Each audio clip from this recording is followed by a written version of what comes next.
Doctor Panjabrao Deshmukh कृषी विद्यापीठ अकोला संलग्नित व श्री शिवाजी शिक्षण संस्था अमरावती द्वारा संचालित श्री शिवाजी कृषी महाविद्यालय अमरावती द्वारा आयोजित राष्ट्रीय सेवा योजना शिबिर ग्राम दारापूर तालुका दर्यापूर जिल्हा अमरावती येथे कार्यक्रम अधिकारी डॉक्टर दीपक पाडेकर यांच्या नेतृत्वात 11 जानेवारी ते 17 जानेवारी दरम्यान पार पडले। जलसंवर्धन, पर्यावरण, कृषी, पशु समृद्धी, स्वच्छतेकडून समृद्धीकडे, महिला सक्षमीकरण, श्रमसंस्कार, व्यक्तिमत्व विकास, सुदृढ आरोग्य अशी संकल्पना असलेले हे शिबिर होते।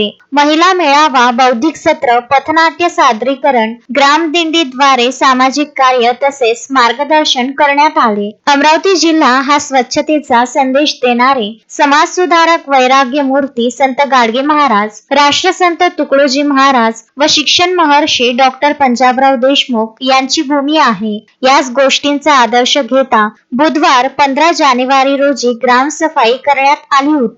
या गावाचा संपूर्ण परिसर शिबिरातील विद्यार्थ्यांनी साफसफाई करून स्वच्छ केला। विद्यार्थ्यांना बघून गावातील विद्यार्थी, तरुण, ज्येष्ठ नागरिकांनी सुद्धा हिरारीने सहभाग नोंदविला हे विशेष। यावेळी कार्यक्रम अधिकारी डॉक्टर दीपक पाडेकर, दारापूर गावाचे उपसरपंच जमील पटेल, सामाजिक कार्यकर्ते विजय भुतळा, विनायक घोरडे, अमोल देशमुख, सचिन रघुवंशी, नरेश सरोदे, आपल्या गाण्याने रंगत आणणारे राजकुमार ओलंबे, डॉक्टर सुनील इंगळे, प्राध्यापक Mokhade, doctor Nandkishor Khandare, doctor Sable, doctor Vikrant Gautam, doctor Peshtiwar, doctor Meena Koche, doctor सराफ व सर्व राष्ट्रीय सेवा योजनेचे स्वयंसेवक व गावातील नागरिक सहभागी होऊन अथक परिश्रम घेतले। Vidarbha news bureau, Amravati.